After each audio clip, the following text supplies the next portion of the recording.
पंजाब में झेलम से लेकर चेनाब नदी तक राजा पोरस यानी पुरु का राज्य था और इनकी राजधानी मौजूदा लाहौर के आसपास थी। राजा पोरस पोरवा के वंशज थे। राजा पोरस का कार्यकाल 340 ईसा पूर्व से 315 ईसा पूर्व के बीच माना जाता है। पोरस झेलम नदी के किनारे बसे एक छोटे राज्य के राजा थे। जिस तरह से आज हम भारत को देखते हैं, इस तरह उस समय एक देश नहीं था। अलग अलग राज्य थे जिनमें एक का शासक पोरस थे। लेकिन यहाँ जितने छोटे छोटे राज्य थे उनमें पोरस को काफी शक्तिशाली शासक माना जाता था।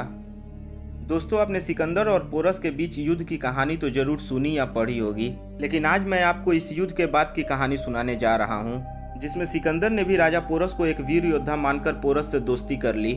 ये कहानी एक राजा की वीरता, शौर्य और साहस को दर्शाती है, जिसे सुनकर आप भी राजा पोरस का लोहा मान लेंगे। तो चलिए दोस्तों, शुरू करते हैं। झेलम के तटवर्तीय प्रदेश केकय के राजा पुरु को सिकंदर ने मुलाकात करने के लिए बुलाया। राजा पुरु सिकंदर की चाल समझ गए। उन्होंने कहा कि वह युद्ध के मैदान में सिकंदर से मिलेंगे, वो भी सेना के साथ। उसके बाद सिकंदर केकय राज्य की तरफ आगे बढ़ा। झेलम नदी के तट पर युद्ध हुआ। पुरु और उनके सैनिकों ने सिकंदर की सेना के साथ बहादुरी से लड़ाई की, लेकिन सिकंदर की जीत हुई। इस युद्ध में पुरु की हार के पीछे कई कारण थे। पहला कारण यह था कि पुरु ने सिकंदर के आक्रमण से पहले सुरक्षात्मक चाल चली। इससे सिकंदर को आक्रमण करने का मौका पहले मिला। दूसरा, मौसम ने साथ नहीं दिया। भारी बारिश की वजह से युद्ध का मैदान कीचड़ से भर गया। ऐसे में रथ के पहिए जमीन में धंसने लगे। सैनिकों के हाथों से बारिश की वजह से धनुष फिसलने लगे। तीसरा, पुरु के घुड़सवार सैनिकों के मुकाबले सिकंदर के सैनिक ज्यादा उपयोगी साबित हुए। साथ ही सिकंदर की सेना में हाथी भी थे। और चौथा, पुरु ने अपनी पूरी सेना को मैदान में उतार दिया। इस मामले में सिकंदर की रणनीति ज्यादा कामयाब रही। सिकंदर ने अपनी सेना को कई टुकड़ियों में बांटकर झेलम के तट तक फैला दिया। इससे युद्ध के दौरान सैनिकों की शक्ति क्षीण नहीं हुई। सेना की एक टुकड़ी थक जाती थी तो दूसरी टुकड़ी उसके स्थान पर पहुंच जाती थी। पुरु के गुप्तचर यह भी पता नहीं लगा पाए कि गंधार नरेश आम्भी भी सिकंदर की मदद कर रहा है। इसलिए जब पुरु की वीर सेना सिकंदर की अनुभवी सेना को पीछे ढकेल रही थी और युद्ध निर्णायक मोड़ पर पहुंचने वाला था, तभी गंधार नरेश आम्भी की सेना वहां पहुंच गई और सिकंदर की तरफ से लड़ाई करने लगी। केकय राज की सेना पहले ही लड़ते लड़ते थक चुकी थी। आम्भी की सेना तो अभी लड़ने आई ही थी कि अचानक केकय राज पुरु का हाथी कीचड़ में फंस गया और वह मार डाला गया। पुरु को बंदी बनाकर सिकंदर के सामने पेश किया गया। केकय राज पुरु हथकड़ी और बेड़ियों में जकड़े हुए थे। गंधार नरेश आम्भी भी वहां उपस्थित था। वह अपने संकल्प को याद कर मन ही मन प्रसन्न हो रहा था। साथ ही भारत के सम्राट की गद्दी पर बैठने का स्वप्न देख रहा था। वह मन ही मन सोच रहा था, सिकंदर भारत पर विजय प्राप्त कर कर लौट जाएगा और संपूर्ण भारत पर उसका शासन होगा। इसी बीच अचानक एक आवाज गूंजी, केकय राज पुरु, कल तक तुम इसी राज्य के स्वामी थे, मगर आज तुम्हारी हालत कुछ और है।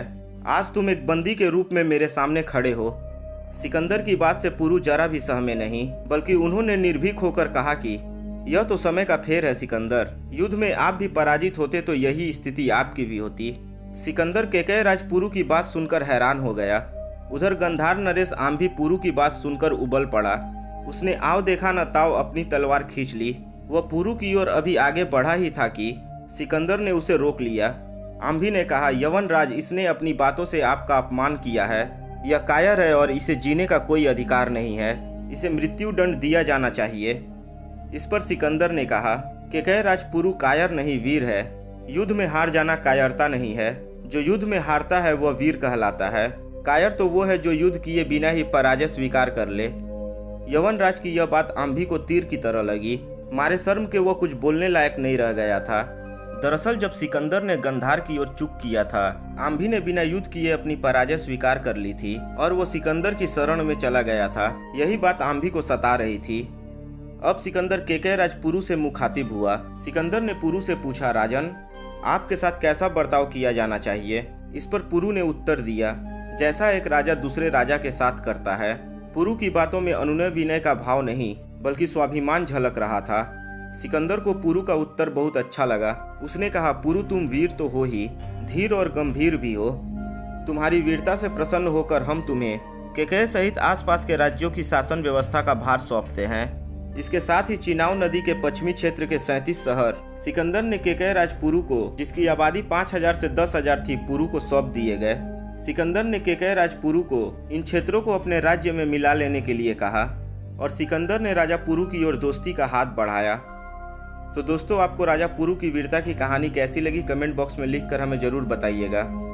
अगर यह वीडियो आपको अच्छी लगी हो तो वीडियो को लाइक करें, अपने दोस्तों के साथ शेयर करें और अगर आप सूर्या टॉक चैनल पर नए हैं तो चैनल को सब्सक्राइब करके बगल वाले बेल आइकन को जरूर दबा दें ताकि आने वाली वीडियो का नोटिफिकेशन आपको सबसे पहले मिल सके। तो दोस्तों, मिलते हैं अगली वीडियो में। जय हिंद, जय भारत।